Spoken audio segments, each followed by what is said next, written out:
costume change. I am going to be reviewing the first book, and that is The Sisters of Reckoning, written by Charlotte Nicole Davis, and this was published by Torteen. This came out, was it this year? In 2021. This is the second and final book in the series that was started with The Good Luck Girls. I'm going to read the synopsis. So if you want to know more about The Good Luck Girls, you should watch my review of The Good Luck Girls. I'm very proud of that review because I think I did a pretty good job of dressing like the cover. So you can go and seek that out. All right. The Good Luck Girls are free. Aster's sister and friends have new lives across the border in Farron, while Aster remains in Arquetta, helping more girls escape. But news of a new welcome house opening fills Aster with the need to do more than just help individual girls. And an unexpected reunion gives her an idea of how to do it. From there grows a wildly ambitious plan to free all Dustbloods who live as prisoners to Arquetta's landmasters and debt slavery. When Clementine and the others return from Farron, they become the heart of a vibrant group of fearless fighters working to unite the various underclasses and convince them to join the fight. Along the way, friendships will be forged, lives will be lost, and love will take root, even in the harshest of circumstances, between the most unexpected of lovers. But will Arquetta's Dustbloods finally come into power and freedom, or will the resistance just open them up to a new sort of danger? The Sisters of Reckoning. Okay, I really enjoyed The Good Luck Girls, and I enjoyed learning more about the world that Charlotte Nicole Davis created when I had an opportunity to interview them as part of the Written with Purpose author series that I did earlier this year. So you should also take a look at that interview, because I will say I've never used the word swashbuckling, and I also wasn't, I think it was the first time I heard the term swashbuckling romp. And I think that was a really good way to describe the energy of the Good Luck Girls. And Charlotte's comments about who gets to be a part of the strong girl's story is such an interesting one that helped me enter into the sequel and final book in this series. So I will say that I haven't finished this book. And you might be wondering, well, how can you review a book you haven't finished? Those are good questions. Those are good questions. I am on page 339 of 342 pages. And I decided that I would allow you the intimate pleasure of watching me finish this book, because I will tell you where we're at right now. It's going to be, I'll try to kind of keep it spoiler free, but there's something that I think is going to happen. And if it happens, I want you to see it happen to me. And flowers. Why am I wearing this beautiful flower headband that Tommy loves so much? Remind me to tell you about the time that I went out with this headband and how it was funny. So as you'll know, the Good Luck Girls are the girls that are in welcome houses. Good Luck Girls are girls who are indentured in order to assist their family to relieve the debt of being Dustbloods following a revolution called the Reckoning. And so effectively these are brothels, it's human trafficking, right? And the Good Luck Girls that we follow, so every girl that goes and works in a welcome house, or is enslaved in a welcome house is what I should say, is called a Good Luck Girl. And the Good Luck Girls in different welcome houses are named after different things. So in the welcome house that we are introduced to in Good Luck Girls, they're all named after flowers. So we've got clementine, violet, tansy, mallow, and so aster, right? So I decided that I would wear a floral headband. Do you see I hope you see the connection. And then that combined with, it's the protecting my peace part for me. This is all an extremely meaningful outfit, because what the girls do in Sisters of Reckoning is protect their own peace and the future peace of generations of girls to follow. And that is one of the most beautiful things about this story. So I'll talk about all the different cowries, and then I'm going to listen to the end of the book and then tell you how I feel about it. So let's see if I remember them all. And if not, I do have my soon-to-be-retired 2021 Melanin Eclectic Planner with my list of the 7 cowrie shelf themes so that I can reference them. So first of all, let's talk about the world building.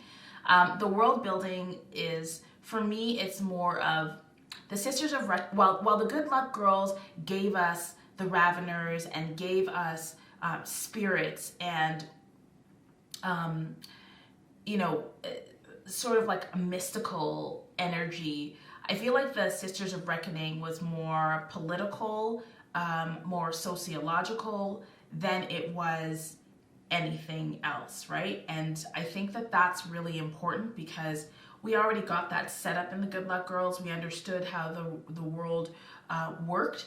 And so while there were elements of that kind of world building, it was much more sort of mundane and political and structural than the Good Luck Girls. And I really love that, because I love understanding, like seeing worlds that are created through laws and dictates and social mores and religion, and seeing how people who ascribe to different values and different legal systems, especially when there are systems that impose oppression onto other groups, I like seeing how those structures are created, and of course how those structures are undone.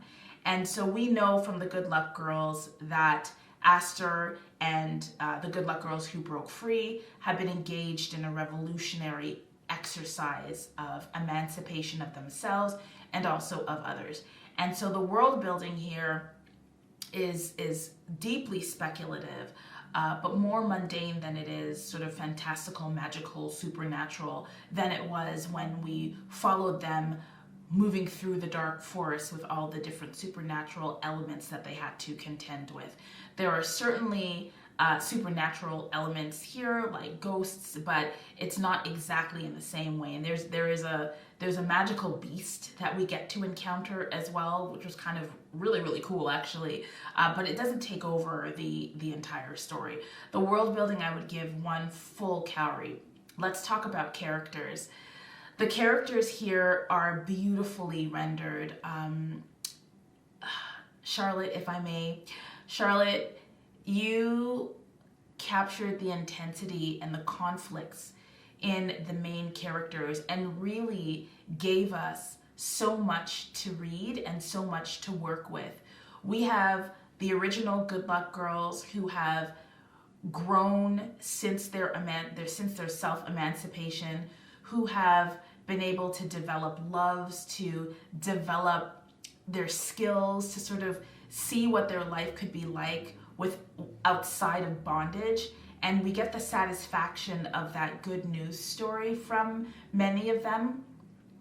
We also get to see the development of Aster as the protagonist. We see her having to deal with her anger, her hurt, her trauma, and we see how she does that in community with people who understand her and who are willing to forgive her and to help her free herself and understand herself better.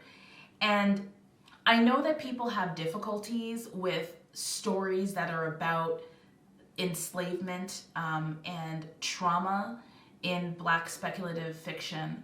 I love those stories.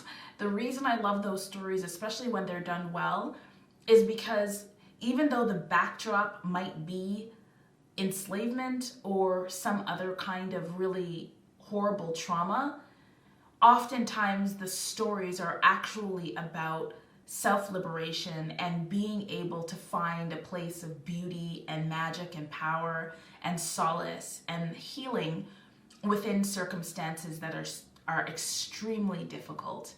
And there is so much satisfaction in the characters here, in their stories, because we see really, I'm going to use the word satisfying so many times, we see so many satisfying conclusions or pause points to these characters that this is what Black speculative fiction ought to be about, you know?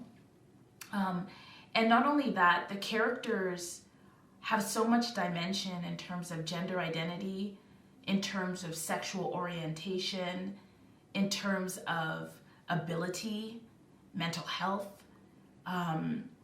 internalized oppressions of many different kinds. And I just really appreciated that we got to see these characters admit things to themselves, admit things to others, and to move through a deepening of their own understanding of themselves. It was powerful to read and to witness.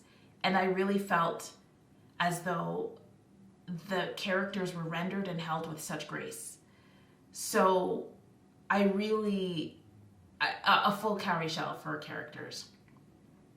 In terms of point of view, the main point of view in this story is Aster's, right? So Aster is a former good luck girl. We learn very early on in the story that she has done certain things to herself to represent her freedom from being a good luck girl at the Welcome House. But we follow her impulsiveness. She makes rash decisions. She doubts herself. She experiences tons of anxiety and fear and depression, and yet still she is motivated by this desire to be free and to save the other girls like her and to end the cycle of trauma and oppression that all the Dust Bloods, not only the good luck girls, face. She doesn't make the decisions that I want her to make, but I'm okay with that. I trusted her perspective, and I trusted her decision making as she went through. No, that's not true. I didn't always trust her decision making, but I trusted her intentions. And sometimes that's enough in fiction. So it worked for me. In the Seven Cowrie Shell system, when we're talking about point of view, we are reminded of Walida Imarisha's comments from one of my early videos with her, where she talks about whether a story is told from the perspective of the most marginalized, and what does it do for us when speculative fiction, when science fiction and fantasy is told by the most vulnerable person or groups of people. Well, what we know from a lot of the work that I talk about on this channel is that when we get the stories written by the most vulnerable, we are actually able to see the world from the perspective of not only the global majority, but we are able to engage fiction in a way that holds us responsible for some of the narratives that we see playing out in the world around us, right? The non-fiction realities. And it was very interesting for me to read this during a global pandemic, and to think about the different ways that the Good Luck Girls tried to survive in the different sites of resistance that they created and that they engaged in order to kind of deal with this state, right? I'm not trying to draw parallels between COVID-19 and the setting, the political climate of that time. Rather, I'm drawing parallels between circumstances where you feel like you are not in control of what happens, and where you still need to find a way to survive in spite of that. That's the parallel that I'm drawing here. So I loved that the point of view remained asked to be Aster's, and still in that we were able to get other glimpses at other characters through the choice of the narrative voice. So we are introduced to Raven, who is a good luck girl, but who is also a girl who through her own gender identity allows us to see the way that sexual exploitation is also stratified based on gender identity and based on, well, gender identity in this particular circumstance. And it allowed me to think about human trafficking and the different ways in which bodies, differently abled bodies, differently gendered bodies, are exploited in the exercise of human trafficking. Whose bodies do we value? Whose bodies do we not value? Whose bodies are subjected to even more horrible traumas, right? So those are things that came up for me while I was reading about Raven and thinking about Raven. And we also got to experience the point of view of Derek. Derek is the nephew of one of the landowners, and we, through seeing him through Aster's eyes, we are able to think about and ask questions about the different ways that oppressive systems harm people who are closer to having access to dominance and power, or who hold dominance and power as well. And that was a complicated part of it for me.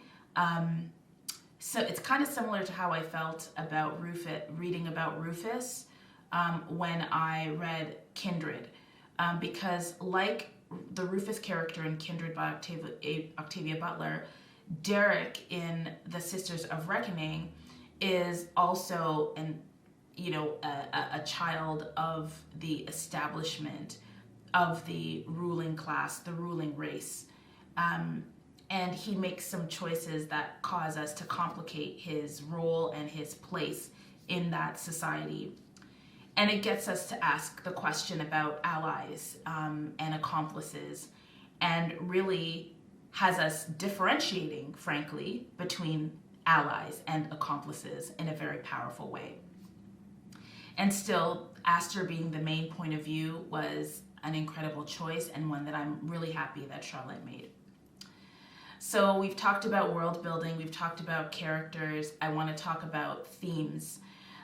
There are so many themes in this story. There are the themes of friendship, of various kinds of love, of trauma, of surviving, and I wouldn't say thriving, but surviving in the face of trauma, revolution, alliance,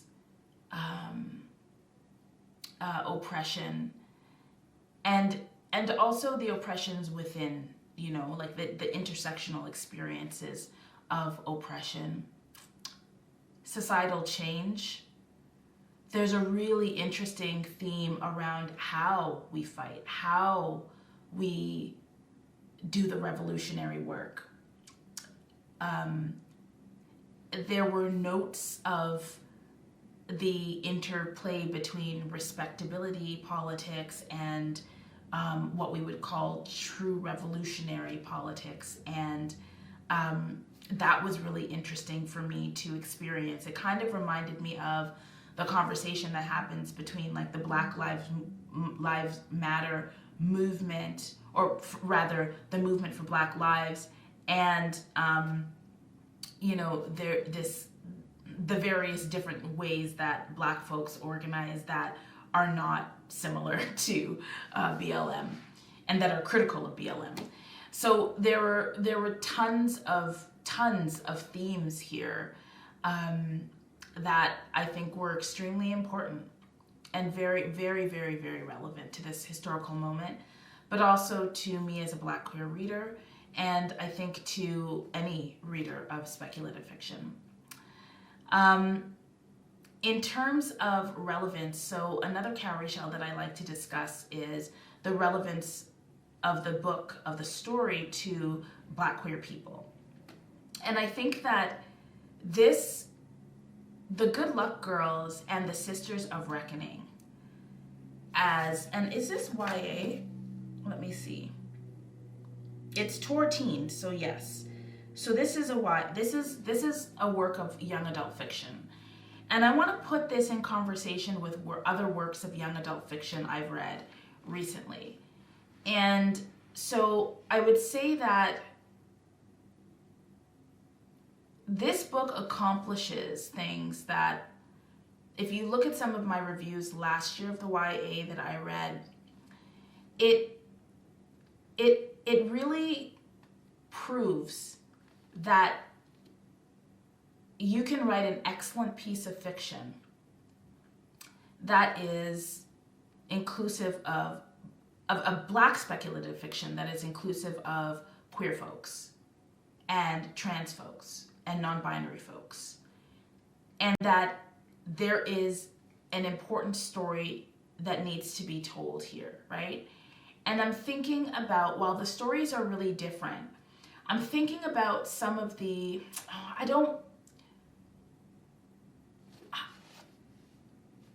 I'm not going to compare this to some other works of fiction. I'm not going to do that. I am simply going to say that this story did it for me. This story worked in queer folks and gave us examples of how the exploitation of queer and trans folks can be a part of, it is a necessary part of, the narrative of the oppression that African descended people have experienced in the diaspora. And so I commend it to you. The magical elements is another Cowrie that I talk about. So I've talked about world building, themes, relevance to Black queer folks, characters, point of view, and now I'm talking about the magical elements.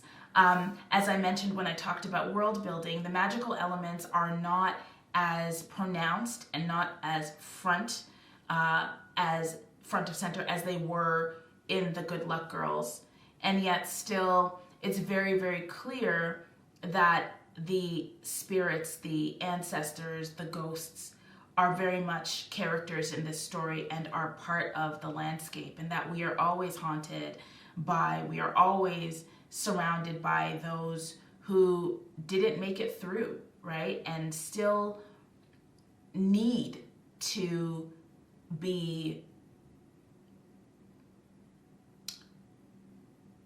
made whole in some way. And there are a couple of moments in the story where we see the destructive potential of ancestors who have not gone to rest and who can't, because of the harm that they've experienced. And we see the living characters interacting with them and interacting with the dead, right? Like even there's a phrase that's used, by the dead, right? The dead are constantly awoken and invoked in regular conversation as though they are there, because they are. And I think that is a subtle reminder of such a subtle use of this element of the fantastic that allows us to remember that those who have gone, as we say their names, as we are reminded of their passing, are still informing us and are very much invested in the decisions that we make and the efforts that we make to undo the oppression that they've experienced. It's violent, and if you are interested in hearing more about violence, C.L. Clarke talks about that in one of our interviews. They talk about, they studied violent women, and I think that there's a violent woman character that made me smile and made me think about some of Sheree's comments about why we need more violent women characters, and what violent women characters allow us to explore in terms of our own anger, our own sadness, our own frustration, and how racialized patriarchy and white supremacy encourage us to internalize our rage, often to our own detriment, as opposed to finding ways to express it, right? And finding ways to do something about it. And I'm reminded of poetry and articles by Bell Hooks, who passed this week.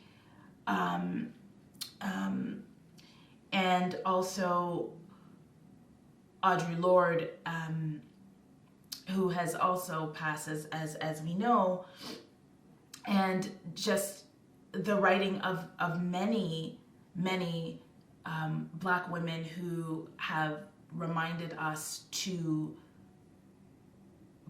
get to know our rage. I'm speaking slowly because I'm actually close to tears. This was a very important read for me. The concept of reckoning is such an important one for me right now, and I really appreciate the emotionality that came with reading this book. So that's Magical Elements. The last Cowrie that I'll talk about is the reading experience. And I'm leaving that as the last one because you're going to experience me experiencing this. We're going to experience it together. For copyright purposes, you're not going to be able to hear what's being played. I have to find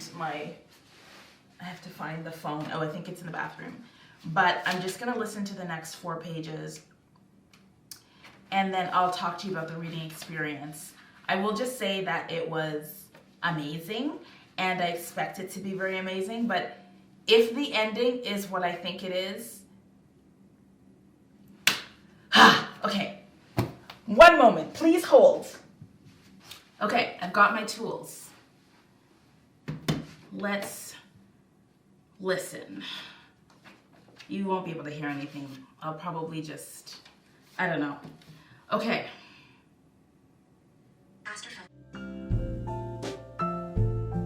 Oh my God. What now? It's true.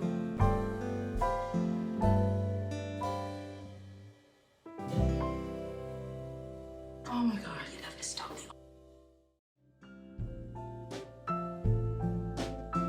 Oh my God. Oh my God. Okay.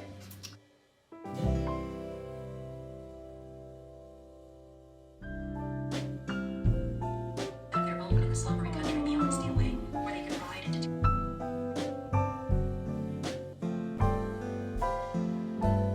Oh.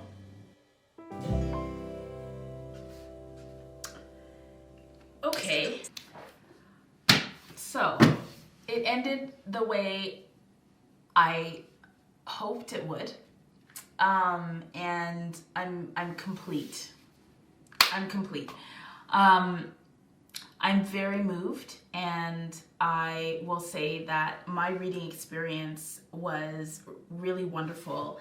I hybrid read this, so I listened to it over Audible, and I also read. I will say that this was an ARC that I received,